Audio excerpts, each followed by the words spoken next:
Welcome to Strengths Champion Solutions, where we help you grow stronger, work smarter, and live richer. Today, we're going to be talking about trauma informed leaders and how they can help build resilience in the workplace and in their people. Recently, I was humbled and honored to go to Uvalde, Texas. And one particular company really wanted to invest into their leaders and managers. And if you don't know and you didn't hear the news, obviously Uvalde experienced a tremendous trauma in the school shooting where many people were killed, children as well as teachers. It's a very tight-knit, very interconnected community in Texas. And as I worked with these leaders and managers, one of the common signs and words that they shared was shock. This community had never experienced that kind of trauma before. And not only did they have some employees who lost children in the shooting, but also one employee lost their spouse as a teacher in that shooting. Now, you may not be experiencing that level of trauma.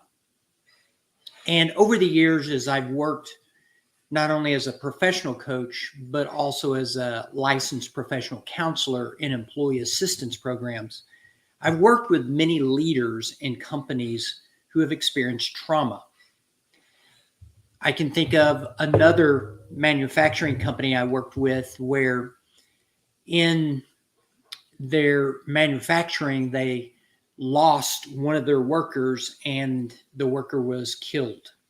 You can imagine the trauma that not only happened to the CEO and the executive team, but also how that spread out through the entire organization.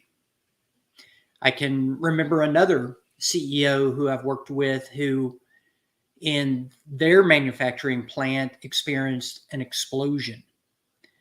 And this explosion, again, you can imagine the trauma of the fire, of what kind of devastation that had happened to the workplace, and even impending lawsuits and so many legal issues that were swirling around not only the CEO, but all of the people who worked in that workplace.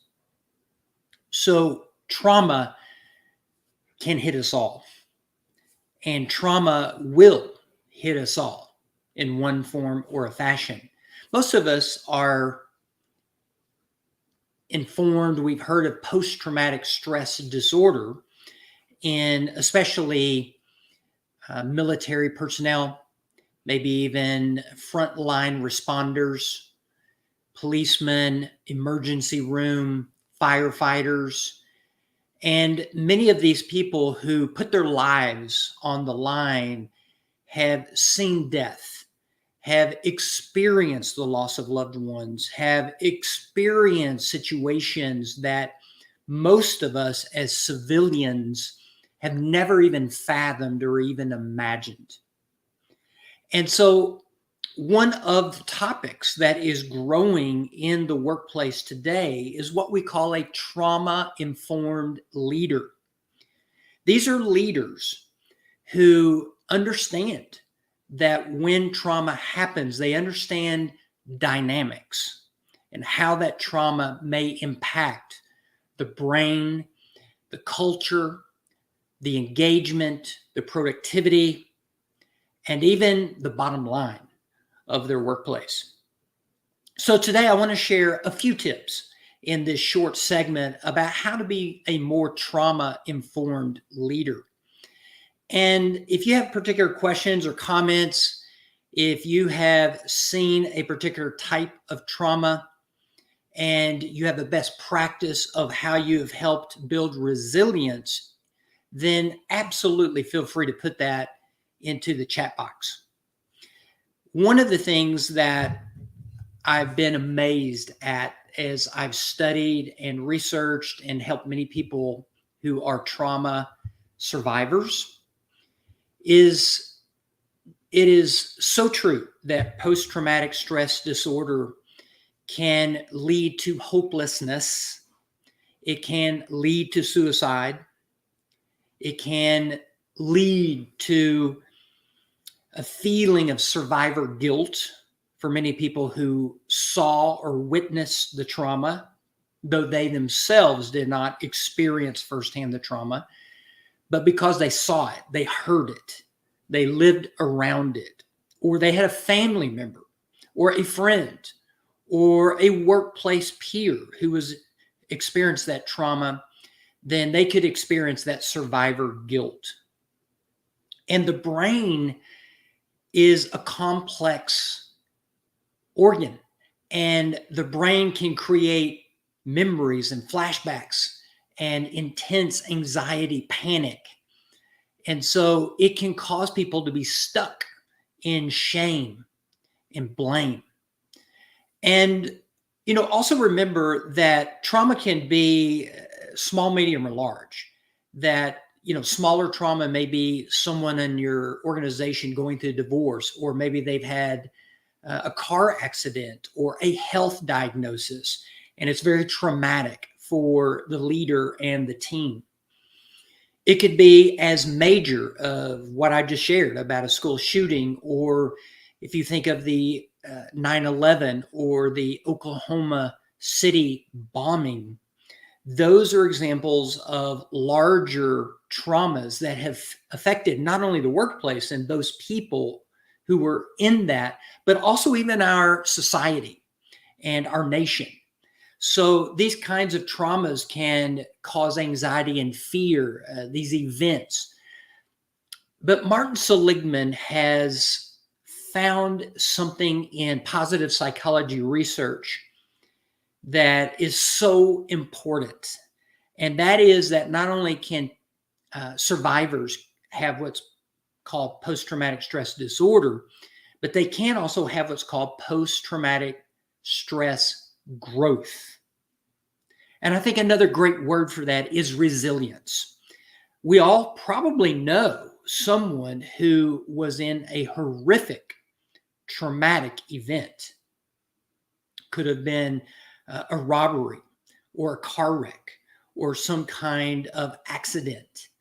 And somehow they have been able to have the mindset and to have the resilience to somehow bounce back and be stronger. Not only they may have lost limbs or loved ones or parts of their family, yet somehow they have found a way to not only survive, but even to thrive and even to begin to help other people. Well, there's a lot of body of research and a lot of factors that would help with that kind of resilience. But today, in our short time, I'm going to share with you four very specific P's that will help build resilience when there has been trauma. You'll notice in this slide that I have up on my video that it's hard to read these four words. And I purposely did this because this is exactly what trauma does.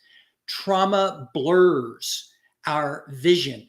It blurs our reality. It blurs our sense of hope and optimism.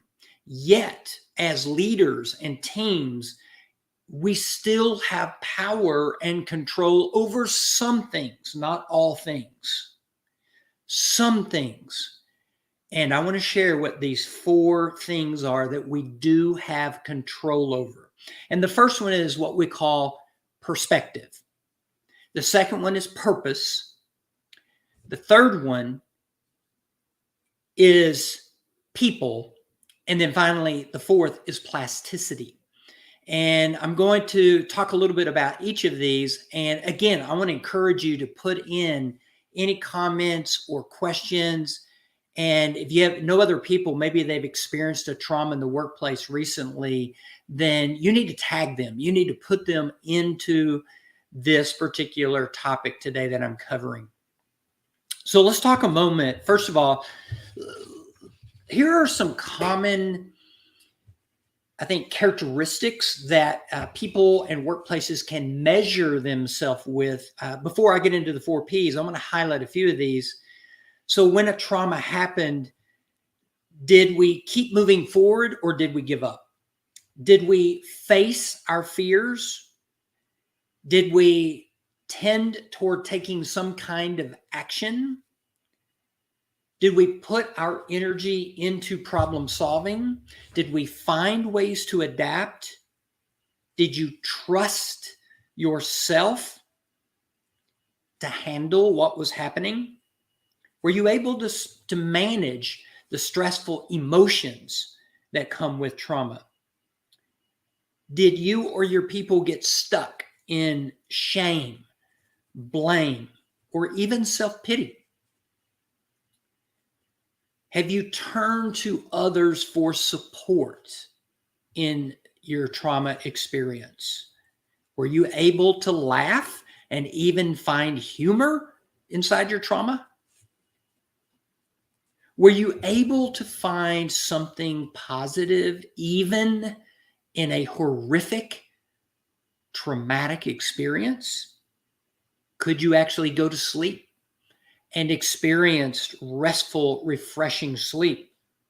Were you able to continue to keep up your exercise and your wellness routine? These are just a few of those characteristics of those who are overcome by the trauma versus those who find a way to grow. Now, there will always be scars with trauma. So we're not saying that being resilient means you have no scars. There will be wounds. There will be scars. So the first P is perspective. And think about it. When you go through any kind of trauma, the brain only sees the problem. And so one of the first questions we can begin to ask ourselves is, what in this traumatic situation isn't a problem? Wow. That's like putting on new eyes, new glasses, is even to ask yourself, what is still good? What am I thankful for in this particular situation? And so ask yourself, maybe, I know for other leaders I've worked with, for example, with the explosion and even the death of a worker in a manufacturing plant, that through that trauma, people bonded and engaged and cared for one another like never before. During that trauma, on a practical level, legal and workplace processes and efficiency were improved and maximized because of this trauma. Even in situations where there's been trauma, people can sometimes say, I still have my mind. I still have my spirit. I still have my soul. I still have my heart. So perspective is something that is, I think many times we need a coach. We need someone who can help us see potential or even future opportunity that we never could have even seen through that. So one other tactic that I think is really interesting in helping you to build perspective is to create what I call a credit card. So not a physical credit card, but a credit card for yourself. Think about any trauma that you have experienced. Maybe it's divorce, or maybe it's being let go from the workplace, or some kind of health issue. Yet you have found yourself not only how to survive, but even to thrive in spite of. And whatever that success was for you, or that strength that enabled you to do that, write it down and keep a credit card. giving yourself credit for the wins that you have been able to survive and thrive and grow from through your own traumas. Now, the second P I want to talk about for just a moment here is purpose. And there's been a lot written about purpose, and there are many different ways to help us find our purpose. Of course, one of my favorite ways is when you discover your Clifton strengths and you have a language for your natural hardwired talents, then it begins to give you a way to grow stronger in your mindset. And it gives you a pathway to work smarter. So you begin to have a better fit and to understand your strengths and your blind spots and your weaknesses. And it ultimately will help you thrive and live richer in your life, because you're not comparing yourself to other people, but you're being uniquely and authentically the best version of you with your own God-given, hardwired talents and strengths. There's an activity that I've read about. I haven't actually done this one exactly, but it's to tell your life in 6 words. 6 words.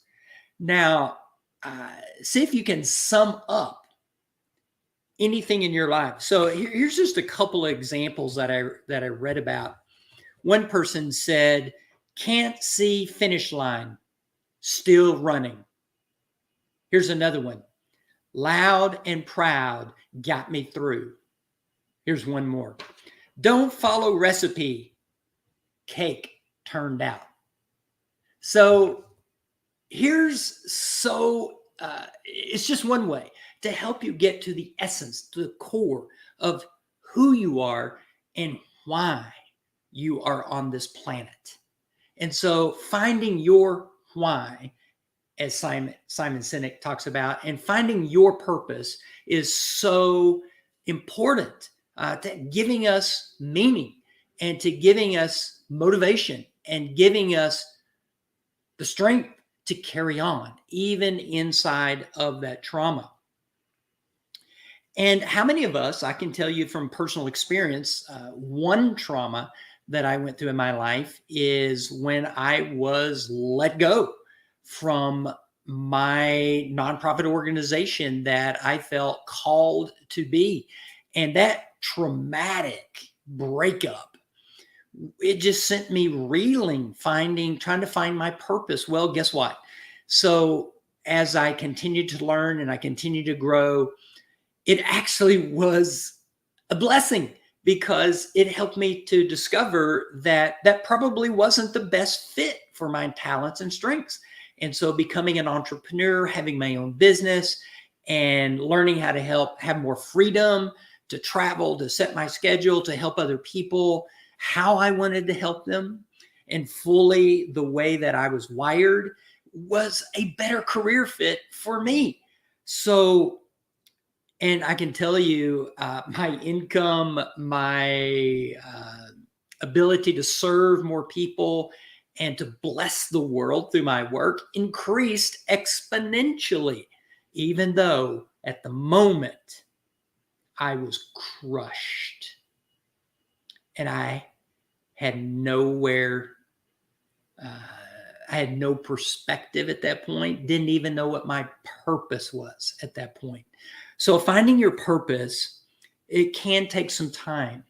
And so being willing to even take your strengths and write out what I call a identity statement or a leadership brand statement is another way that you can get clearer on your purpose and how you serve and give value to the world around you. Now, let's talk a moment about the third P, which is people. So when you talk about trauma, people is at the core. We are human beings. We put our pants on the same way, every one of us. And, you know, it's amazing. Most of my experience when I've been helping people with various trauma, it is so easy to isolate. it is so easy to finger point and to begin to blame and to shame others. And I was just telling you about my work in Uvalde, Texas. And this is like a secondary and tertiary trauma that the community and the workplace is even experiencing, is whenever there is finger pointing. We see this in our nation, even between different parties, blaming and pointing fingers at each other. We see this inside the workplace. We see it in churches. We see it in a lot of different places in our lives. And ultimately, we need each other. We need to fill in the gaps between each other with our diversity, our different values, our different strengths, our various experiences and traumas in life. Where one is strong, another person is weak. And where one is weak, another person is strong. And so learning how to be interdependent rather than independent or dependent is a great pathway. There's a continuum of growth on that. Dependent, as babies, think about it, we're very dependent as a child growing up. That's natural and normal at that stage of life. And then I think we hit a stage of we want more independence, right?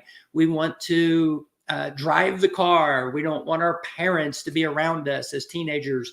And then as we age more, we start seeing the value and the importance of interdependence, that we lean on each other, that we need, and we empower each other. And that's I love about masterminds and group coaching programs, is that it helps people to learn best practices, to become vulnerable, and also to be more authentic and giving and sharing with one another.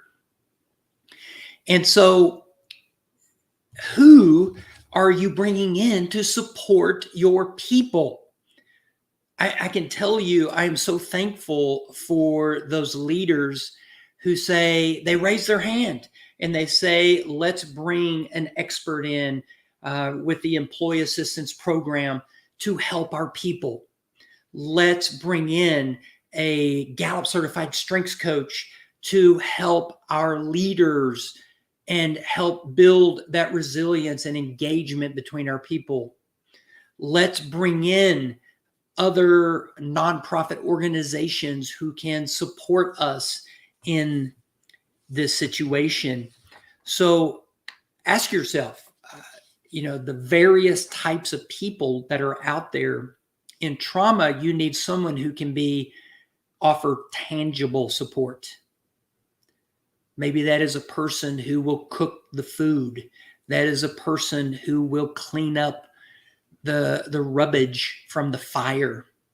You need someone who is a truth teller, who is able to speak the truth in love at the right time with emotional intelligence. You need someone who can be an empathetic listener. That is something that trauma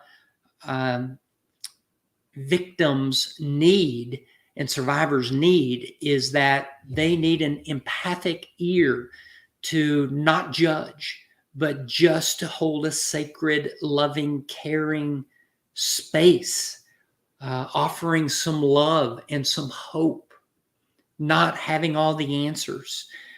And so we need counselors, we need coaches, we need the church, we need a variety of people. You need a cheerleader, someone who can encourage you and help inspire that optimism.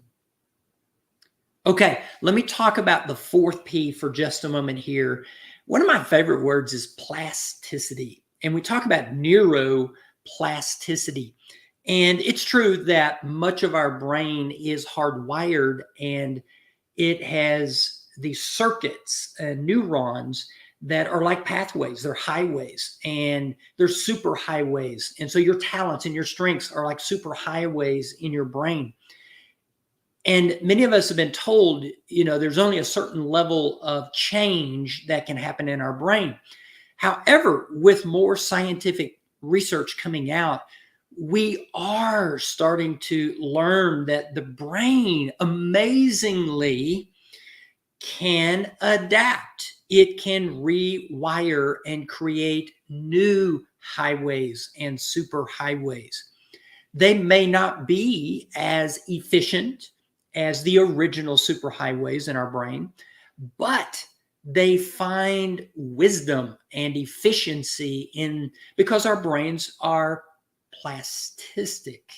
I don't know if that's a word, but we have neuroplasticity. So they can bend, they can grow. So, many of us have been taught, you can't teach an old dog new tricks. Well, there is some truth in that, yet there is some truth also that when the brain has to respond to a trauma, it can even rewire the other part of the brain that was not physically hurt by the trauma. So if you lost an arm, maybe it was your dominant right hand. We know of people who have been able to rewire their brain and their muscles to be able to use the left arm more efficiently.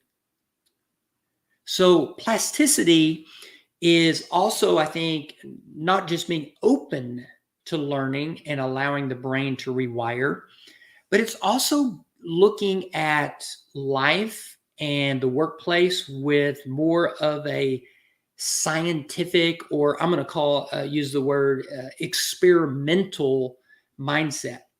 So I'm going to see what would happen if I use a different hand. I'm going to see what happens if I produce a new product that has been disintegrated because of a fire. I'm going to experiment to see if this strategy or tactic will work for me or not.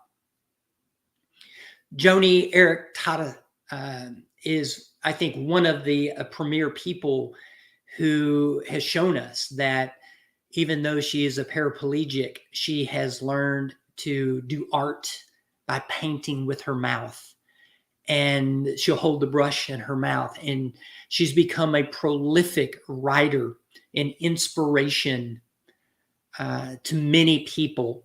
So plasticity is that ability to also be in the here and the now. So it's true that there is some reality and value in looking backwards and understanding our past and how it influences our present and future. And from a coach approach, looking forward and visioning the future, there's a time and a place for that. And you have to be at a healthy enough, stable enough place to begin to coach and to look towards the future. But to help a person who has experienced trauma, you have to help them have a sense of reality in the here and the now. And so sometimes that may be meaning is using what I call the 5, 4, 3, 2, 1 method. Actually, I just taught about that this past week, 5, 4, 3, 2, 1. So when a person feels anxiety or panic and there's a flashback from the trauma, to ground themselves, what are 5 things that I can hear around me? What are, or typically we do 5 things that you can see around you, 4 things that you can hear, 3 things that you can smell, 2 things that you can feel, and 1 thing that you can taste. So it's using your senses to ground yourself, because when the trauma happens, our brain starts living as if the trauma is still going on. when it was in the past. And so time gets jumbled in the brain of a person with trauma. So learning how to be mindful in the moment. And sometimes that means soothing yourself, rubbing your arm. So knowing that I'm alive, I'm here. So this is a heavy topic. I realize today this is one of those topics that isn't talked about a whole lot, frankly. So I hope that, in the world we're living in, where we are seeing, because of news and hearing, more traumas throughout the world, and more traumas have happened in the workplace. And so that means we have to be trauma-informed leaders with emotional intelligence and trauma intelligence, but also with an eye of looking towards the growth, an eye towards looking towards the resilience, bouncing back, being adaptable, being strong in our core. Ultimately, that is what's going to help us to thrive as a people, not only in the workplace, but as a world. So I hope these 4 Ps, perspective, purpose, people, and plasticity, will give you a roadmap to go deeper. And if you are saying, Brent, we need to go deeper with this topic in our organization. Maybe you have experienced some kind of trauma. And if you would like me to come to your organization, then I'm going to encourage you to download my workplace training and executive coaching brochure. It's on my website at brentobannon.com, and see the different topics. Send me a note through the contact form on my website, again, at brentobannon.com. And if I can be a support, if I'm not the right person and I can connect you with another professional, I would be honored and humbled to do that.